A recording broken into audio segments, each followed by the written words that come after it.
All right, good morning, guys. Captain Cody Davis here, back again for another episode of Tight Splice Charters. If I don't wreck my boat into this boat lock here. As you can see, I am getting ready to go fish out on the lake, idling out of Clewiston here, going through the boat locks. And it's tournament time. It's tournament season here yet again. And although I probably won't be competing in as many tournaments this year as I'd like to, with the baby coming and, obviously just being super busy with work, I am going to be competing in one this weekend. Going to be fishing in the ABA one-man open series here out of Clewiston. And any of you guys that have been following me for any extended bit of time know that I was fortunate enough to win one of these events last March.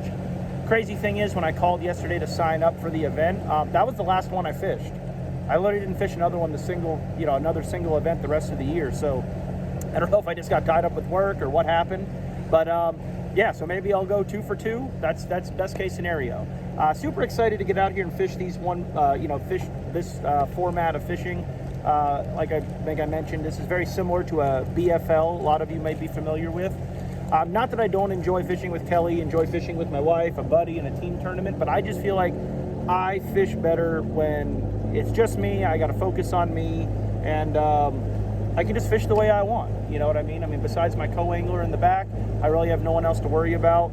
Not that I worry about Kelly or worry about my partners, but I don't know. I just feel like I always do better in this style of fishing, and so does Kelly. It's funny. The ABA I won. Kelly actually ended up getting second in, and then the very next weekend we had a team tournament and we got like 103rd out of 80 boats or something. Like I don't know. You'd think we'd be able to put it together in these team deals, and we don't. But we have fun. So he's actually out here practicing. He got out here super early, like I was supposed to, but my alarms didn't go off.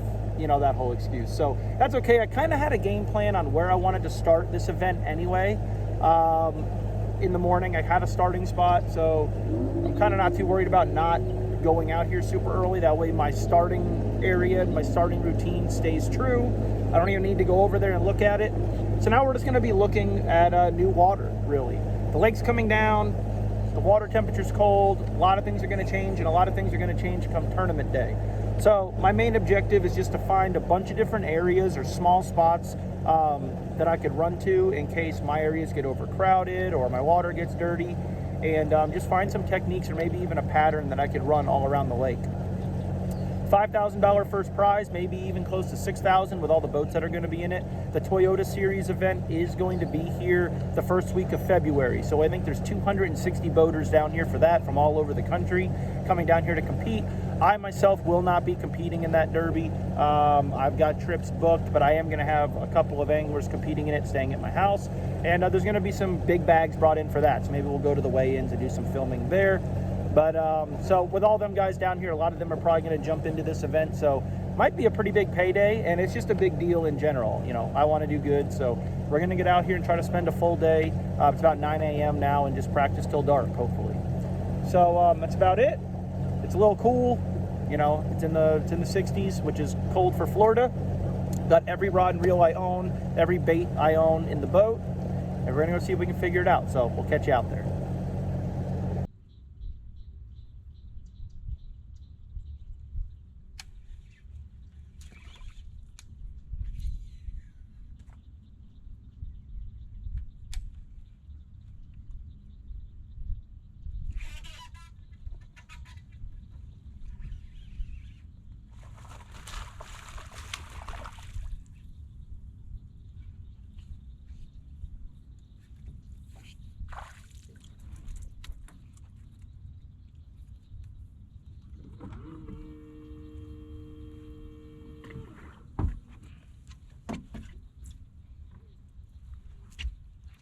Boats all around me, of course.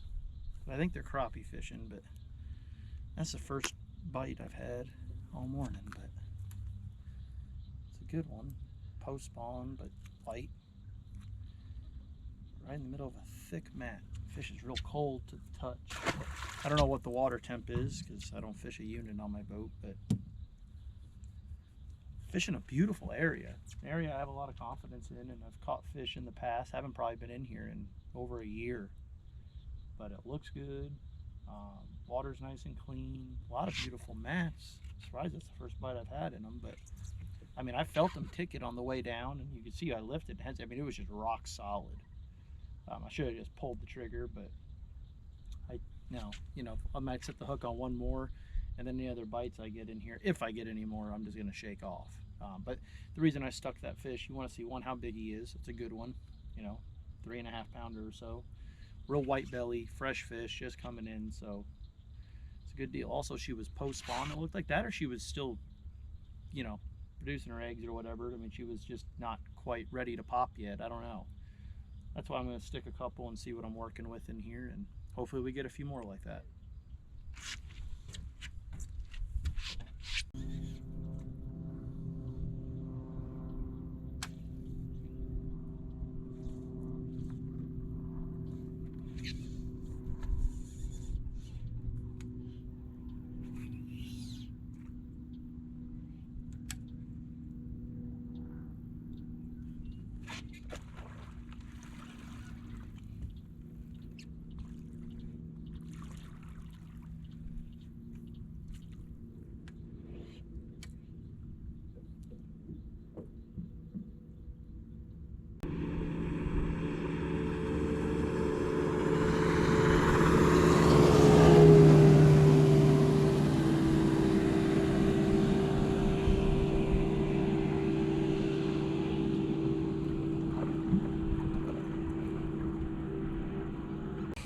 Try to give you guys a little bit of a midday update here.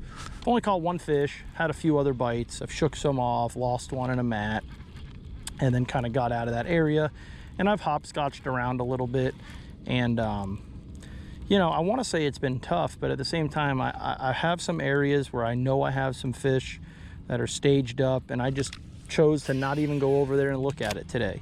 For the simple fact that, one, I know they're there, no reason for me to go in there and try to hook them. That's number one. Number two, I don't want to go over there and see a few boats sitting on it and get me all mentally messed up. What if they're beating my fish up? What if this? What if that?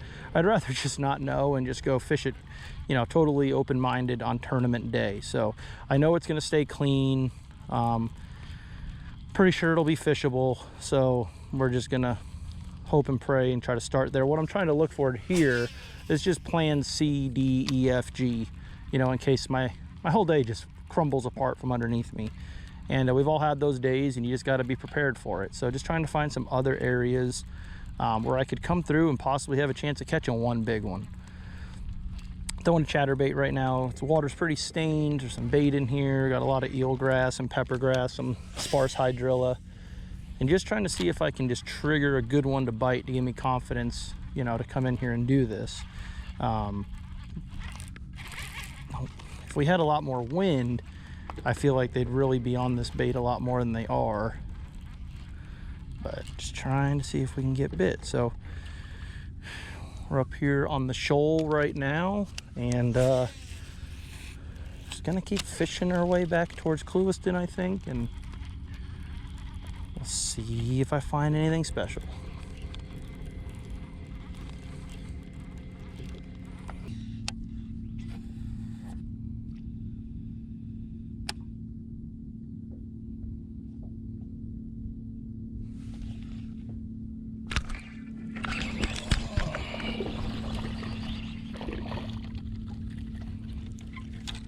I'm talking about tournament winners here, folks.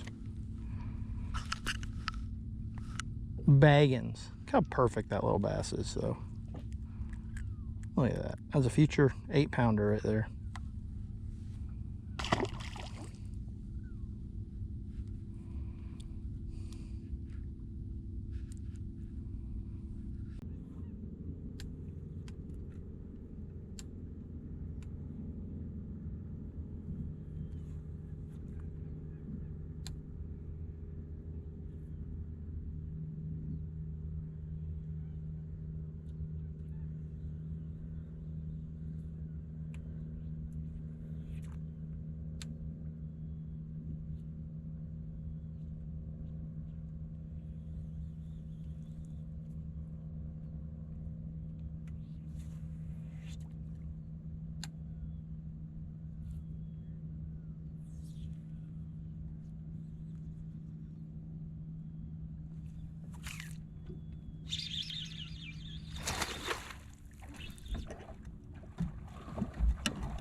can't tell if she was in there the whole time or got it when I was swimming it out.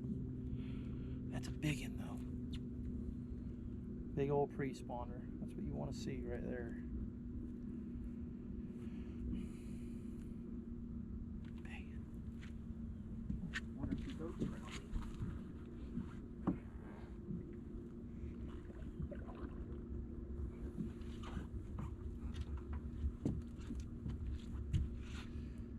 Welp. That's how quick it happens.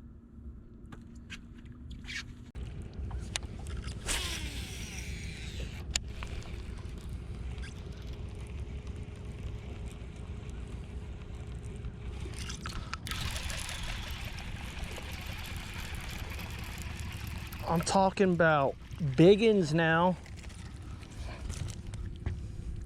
I mean giants. Boys. It might happen. So basically all I'm doing right now is I'm fishing the conditions. I mean, you guys can see it is slick calm out here right now, and it is not going to be like this come Saturday, I don't believe. So you got to do what you got to do to get bites, you know, to let you know that there are fish in the area. Now, that doesn't mean I'm going to come in here. Hell, I might not even end up in here at all on tournament day. But if I do, that doesn't mean I'm going to have this rod with this bait in my hand fishing for these fish.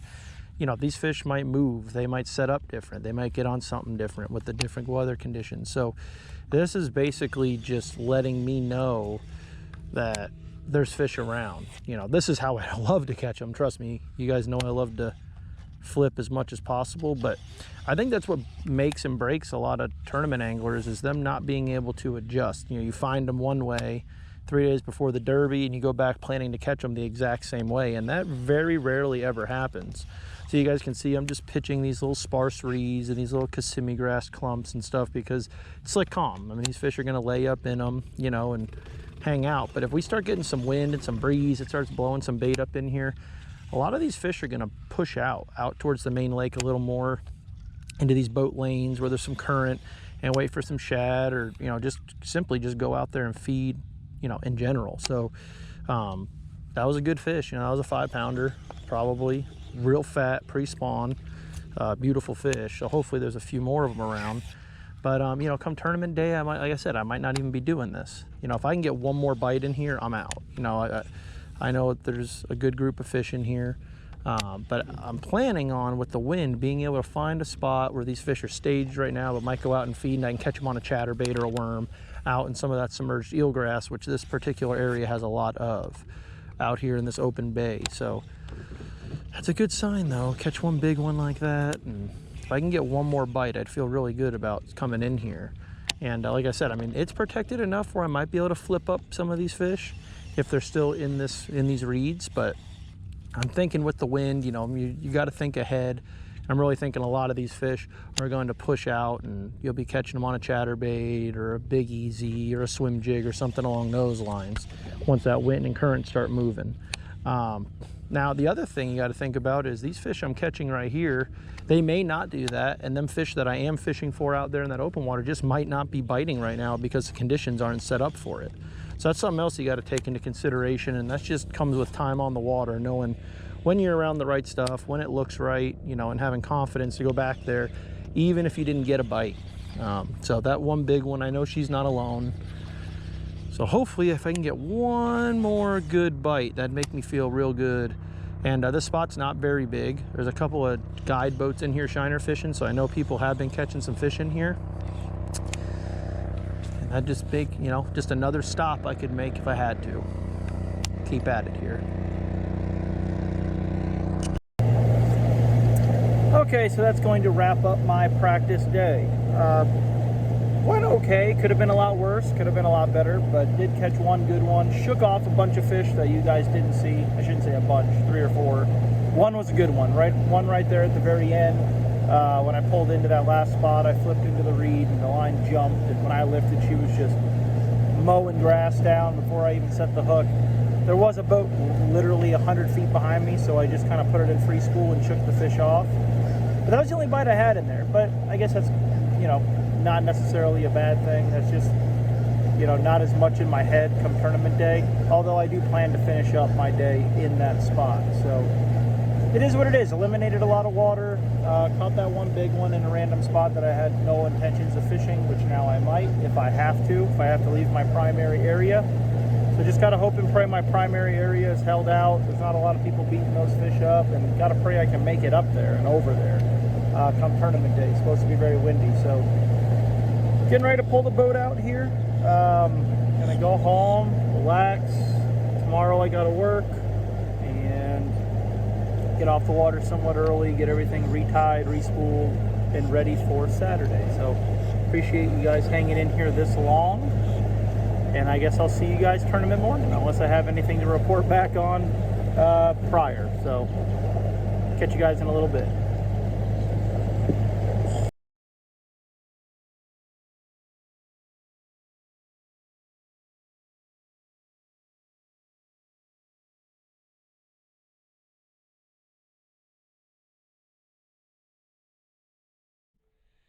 Okay guys, well, as you guys saw, I am rigged, respooled, sharpied, super glued, retied, all the jazz there. Got all that done. I ended up not fishing this morning, not working, because I had a bunch of severe weather warnings come to my phone. And as you can see, I mean, it's noon and we're still very fogged in here. Never really got any bad weather. Maybe it's coming, I don't know, but we ended up just rescheduling the trip because we didn't want to take the chance. But I hope this blows through by tomorrow, because they will not let us fish in fog this bad. Like I said, it's noon and we're still fogged in. So just starting to get a little trickle of wind on the flag over there. So, you know, it's supposed to blow 10 to 15 tomorrow, which, as much as I don't want it to, now I hope it does, because we won't be fishing in this at all. So hopefully that blows it out. I know I've been ranting a lot in this video, but this is something worth showing you guys. I think it's all about the little things in bass fishing, right? That just make our jobs as tournament fishermen a little bit easier. Had a customer slash friend come out with me the other day, my buddy Ernie Diaz, and we had an awesome day out on Lake Okeechobee. Caught a lot of nice big fish in a lot of different spots on a lot of different baits. So it was an awesome day. And we just got talking about each other's other hobbies and stuff like that. And it turns out he's into like woodworking and water jet cutting and stuff like that. And he showed me a product he made for his Phoenix. And it's just something little, but it really caught my eye, and I told him how badass it was, and he ended up sending me one. And it's super cool. So me, you guys know I run a 675 Blazer Ultimate Bay boat. Absolutely love this thing still. We're like 8 months in. I've got like 230 hours on it already, and can't say enough good things about it. One bad thing about a bay boat style boat is, you know, there's not a lot of little cubbies and compartments for storage like there would be in a typical bass boat, which I like, because that's just less stuff for customers to break. No offense to you guys, but y'all break everything. So love this boat. But I've been running a flats boat now for really the past 3 or 4 years, and the thing I come into, a problem is I run into is keeping tabs on my cull tags. You know, we're tournament fishing. Yes, I know you could just throw them in the bottom of the live well, but then they sit down there and they get nasty, and then I move them, you know, when I'm cleaning the live well out, and you can see I have them scattered all over my yard, because I'm just terrible at keeping track of them. I even have a backup set in my boat now because I lose them so much. Ernie showed me this thing he made for his Phoenix, and I just thought it was super cool, and he was, like I said, he was nice enough to send me one. I believe he sells them. I'm not going to give Ernie's personal information out on the channel, but if any of you are interested in one of these, feel free to shoot me a message on Instagram or Facebook, Tight Splice Charters, and I could pass your information on to Ernie and he can contact you. So I just think this is super cool. So obviously I got my live well here. I have one over here as well, but this is the one I use. And Ernie makes these super cool, you know, basically it's a plexi, just goes right on the bottom of your latch there and holds your cull tags. Now I know I'm gonna get heat for not using the non-puncturing cull tags. They didn't have any at the store the other day, so I got these, and I'm just gonna let you guys know I never ever grab a fish by the tag. That's what rips their lip. This going in their lip is not what rips it. It's holding a fish by this. I never do that. I'm not what I would consider a tree hugger, but I don't like damaging fish that don't need to be damaged. So I always grab the fish by the back or the lip. This is simply in there so I can keep count on my fish. And if this fish ever jumps, they slide across this non-skid like you wouldn't believe. And it's just one last ditch effort for me to grab him before he goes in the water. That's number one. But two, I like how Ernie only puts 5 holes here. Obviously you can hang as many as you want, but I'm a big stickler in, my biggest fear in life is bringing 6 fish to the scales. I know that sounds stupid, but it happens every week out here on Okeechobee by tournament regulars. You get caught up in the moment and you miscount or whatever. So I like having 5, and pretty much every fish I catch, I always put a cold tag in. It's a good way to keep your stuff organized. You know, not in the way at all. It doesn't hinder the use of the latch or anything like that. And it looks sleek, looks cool. And will save me a lot of money in cold tags. And my wife thanks Ernie very much because she knows how much I go through cold tags. So I'm a very, I don't know, I lose everything, I should say. So just thought I'd show you guys that. I'm gonna kind of finish washing the boat down, put my rods and reels away, get everything set, put the boat on charge, and then maybe I'll film at the meeting, but I doubt it. So this will probably go in right to tomorrow morning. So wish me luck, and I'll see you guys on the water. Real quick, before I go into it, not gonna have a chest camera on, a hat camera. I'm gonna have one camera mounted right there because I don't wanna be worried about all this stuff. I wanna just concentrate on fishing. So hopefully next thing you see is me boat flipping an 8-pounder tomorrow. So wish me luck. See you guys in the morning.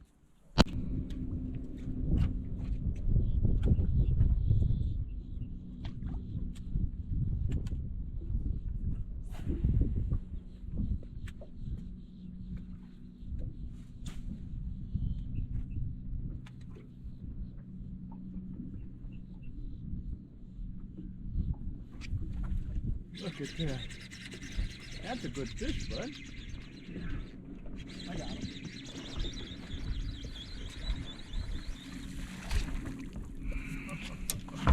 On a frog. On a froggy. One of us. That's the best frog fisherman on the lake up there, so I hope you didn't see that.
He catches a lot of giants, so he's saying it's 10 plus. It's probably, if it's not, it's probably damn close, you know.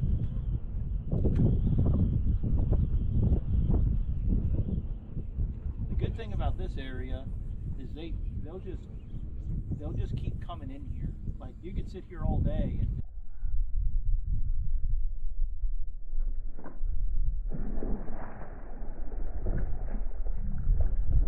oh my god, like that? You mean like that?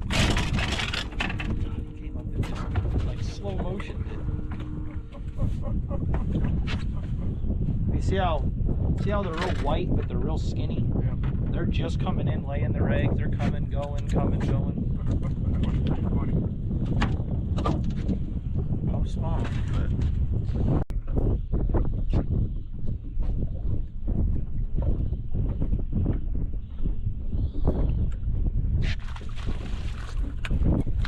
oh, get in there, get in there. hey, right when I was pulling it out of the water.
And that's the ball game, folks. Didn't I totally tear their ass up on tournament day?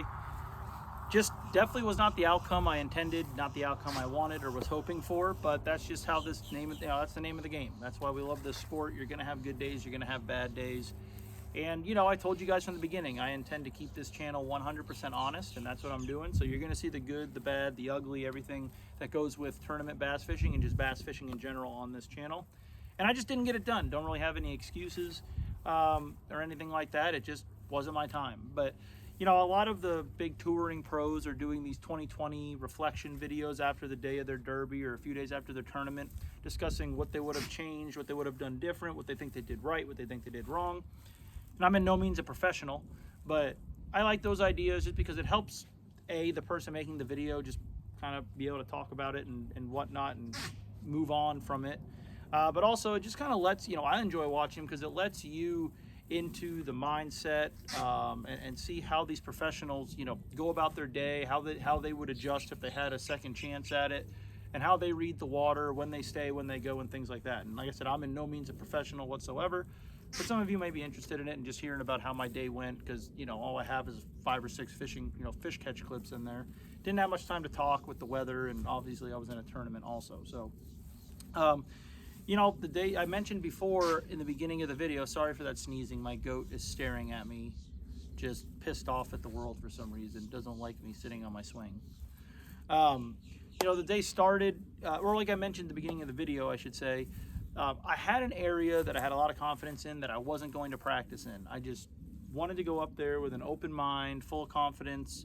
I didn't want to go there and practice and maybe not get a bite or see something I didn't like. I didn't want to see a couple boats sitting on the spot and it, mentally mess me up or anything like that. So I just was going to go up there with a clear mind and fish it, with all the confidence I have, like I do in that area.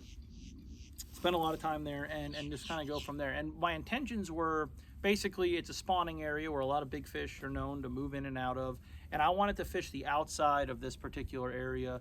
And my plan was to throw a vibrating jig over a bunch of submerged hydrilla and eelgrass. And I was going to be catching fish that were both staging to go in and spawn, and he'd be catching fish that had already spawned and were on their way back out towards the main lake. So that's what I did. The conditions lined up perfect for that the morning of. Stormy, very overcast, spitting rain, cold, windy, just really, terrible conditions in general, but ideal conditions for fishing in Florida this time of year. Front coming through, the whole nine. So I ran to the area, and as soon as I started to pull my boat off of pad, I looked down and all I saw was just tons of clumps of chop grass, meaning chopped up hydrilla, dollar pads, eelgrass, all just scattered and just suspended and floating on top of the water everywhere. And the first thing I thought was, well, every cast I make, I'm not going to be able to get my chatterbait or bladed jig, whatever you want to call it, through this grass without bringing it in. And I'm just going to be wasting time. I'm not going to be fishing efficiently. Plus, there's more boats coming behind me. Plus, the wind's blowing the opposite direction. So I just said, you know what? I'm going to go start in the actual spawning area that I've been fishing, and I'll kind of work my way out to that later. There was another boater in the spawning area that I've been sharing water with here for really, it feels like 2 months now. I'm not going to mention his name just because I don't think he wants to give up where he's fishing. I kind of am in my video for me, but I don't want to mess him up. Very good angler, probably arguably, in my opinion, one of the best anglers on the lake, without a doubt. So we've been kind of sharing this block of real estate here.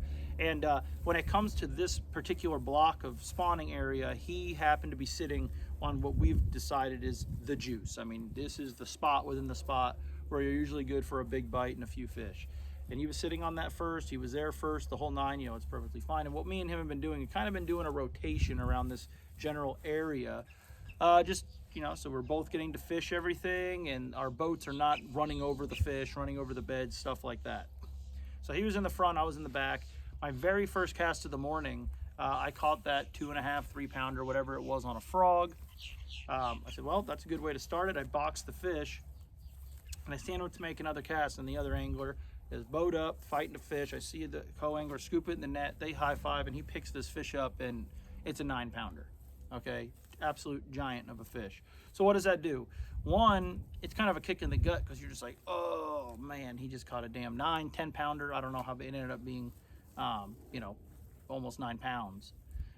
It kind of kicks you in the gut because you're like, crap, man. I mean, he's got a giant already, like first or second fish of the morning. But at the same time, you got to think of it as, okay, well, that makes, that you're in a good area. And that's the way I took it. I mean, it's one big one. Now, if someone catches 2 or 3, well, that really kicks you in the gut, and hurts. But, one big bite is very common down here on Lake Okeechobee. So knew I was in a good area, settled down. Both of us were being very precautious at how we moved our boats. We were the only boats really in this area, which we didn't expect. And we just wanted to kind of keep it that way. We wanted to fish slow, not rush anything. I ended up catching another one on a swim jig, probably 2.5, 3 pounds, something like that, nothing crazy. I watched him catch a couple more fish, and we started to kind of make our rotation, slowly but surely, just going nice and slow, creeping around. And, listen, I love fishing. I want everybody to be out there having fun on the water. What we ran into is we had a recreational boat not only come into our spot and see that we were fishing a tournament, for what I call a lot of money, but this boater went directly between both of us where we were trying to not let our boats get. We were more or less casting to this area. The boater watched us casting to this area, double tapped the poles, power pulled down right on the juice, and then went out there to be an asshole that day. Just decided to start throwing. There were 3 anglers in the boat. They all decided to start throwing their baits right directly at our boats. I don't know what his deal was. I don't know what his intentions were, why he feel like he needed to do that. But he did, and he was not giving up. He was not leaving. So me and this other angler kind of just kept trying to fish around him, do our thing. I ended up catching a limit in there, and as did the other boater. And I had so much confidence there. And looking back on it, that 9-pounder really messed me up, because if I didn't see this other fisherman catch this fish, I probably would have left earlier. 1, because of the boat, and 2, I just wasn't getting the amount of bites and the bites I wanted to get. Now, I had ventured to the outside 2 times to try and make that bladed jig work, and exactly what I thought, you couldn't fish it efficiently. So I ended up back in the back 2 more times, and then you guys saw in the clip maybe, once the 25-foot center console literally cut me off. I mean, put it in neutral, waited for me to reel my chatterbait in so that he can go where my line just was and drop his anchor on the juice. That's when I knew it was time to go. I stayed in there too long already, and I think I took that as just a sign, like, you need to get the hell out of here. It's not going to happen. There's too many people, the whole 9. So I did. I cranked up and I ran to my secondary area that I intended to fish. Problem is, when I got there, the wind was blowing so hard out of there, you could not fish there very efficiently either. These were flipping fish that I had been catching for a week or 2. A lot of guide buddies of mine have been fishing there, and I thought if I could just go through there, make 1 pass and get 1 big bite, it'd be worth it. And maybe I could have, but I didn't feel right staying in there fishing, because I just knew I wasn't fishing efficiently. My boat control was all over the place. It was so windy, and I just wasn't feeling it at the end of the day. So when I left there is where I think I really messed up. So I left there with probably 3 hours to fish, I would say. I'd stayed at that first spot way too long, and I knew I had to do something. So I was on my way it was very rough, so I wanted to take my time so I didn't beat my fish up that I had. And I ended up stopping at like a little pit stop spot real quick just to flip a few mats for 10 minutes, and I did, and didn't get bit. So that was kind of a waste of time. So then I had a decision to make. I thought about going to fish this certain area to where it's an area I have a lot of confidence in. I really didn't practice there very much just because I knew I didn't need to. It's a place that a lot of big fish like to frequent, kind of like my starting area. I was on my way there and said, I got 3 hours. I can lay down in there, take my time, and just fish. I'm comfortable in there. Even if there's a few boats, there's a bunch of different techniques and different ways you could fish this particular area. You don't just have to flip, or you can flip, throw a frog, chatterbait. There's a bunch of different baits that you can key in on in there. Like I said, it's just a great area you can get in and settle down in. I was on my way there, and I had another area in the back of my head that I've been fishing for the past couple months. It's a backwater area, and when you get windy and rainy conditions, they really like to bite back there. But I said, man, it's probably a parking lot. I know a lot of boats went in there for the tournament already. And then for some reason, I just decided, I'm going to go in there, and when I see all the boats in there, which I'm going to because I know it's going to be packed, I'll just whip it around and leave, and now it's out of the back of my head, and I'll go to this other area. Or if there's a couple of boats in there, I'll just pick the one little stretch that doesn't have a boat on it. I'll make a pass through it. Maybe I had 3 or 4 little stretches in this particular area. Maybe I'll get lucky and get a bite or two, good ones, and then I'll go to this area. Well, lo and behold, I roll back there and there's not a boat. There's not a soul. There is no one back there.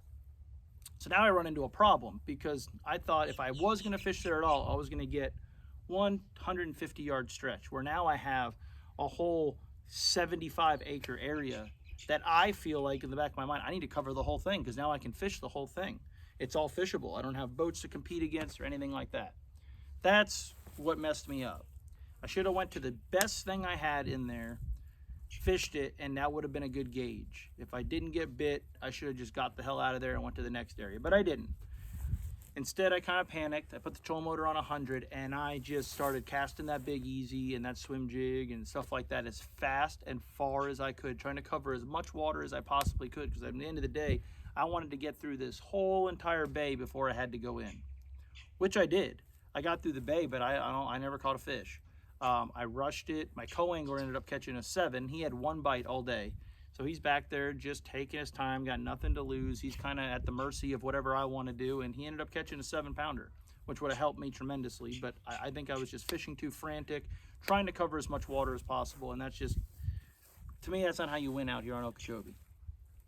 Ran out of time, cranked up the motor, ran into weigh-in, didn't even weigh my fish in. I don't know how my co-angler did. He only had 1 fish, but it was a big one. He may have got a check. I don't even know.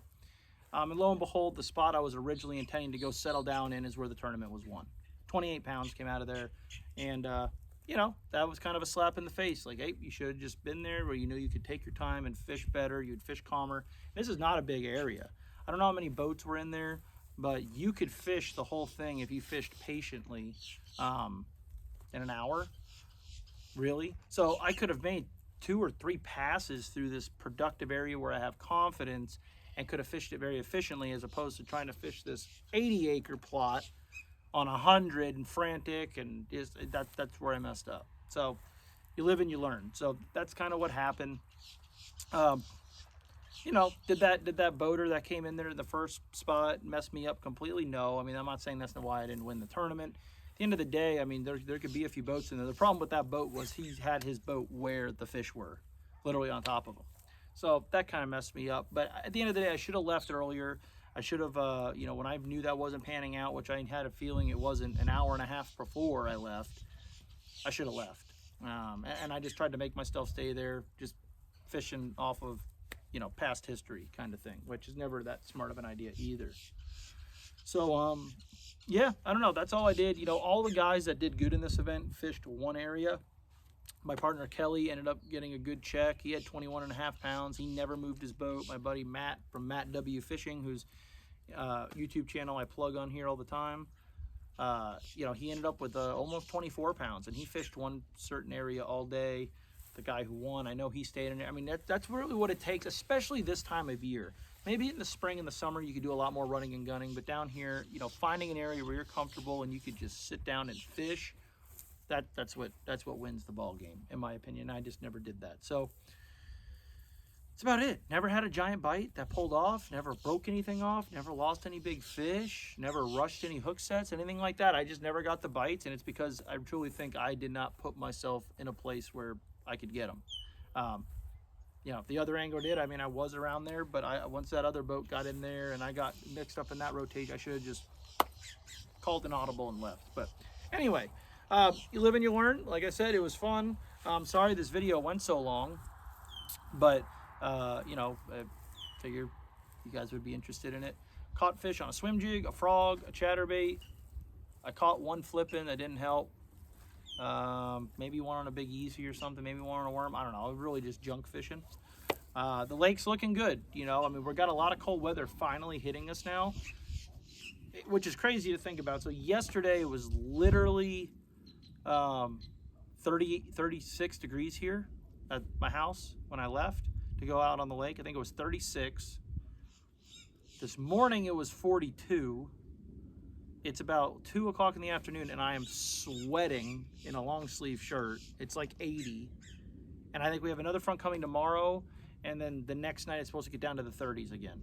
So winter, it's been hot, it's been stable, and now wintertime is finally hitting us here down in South Florida, starting to come. So, you know, things are going to start changing. When you get here and you fish right after these cold snaps, it can be a little difficult. You know, the water temp as of yesterday was in the low 60s, which isn't great, but there are big fish to be caught. We caught one almost 8 pounds yesterday. So, lake's looking good. Lake's dropping very fast, which is outstanding. It's great.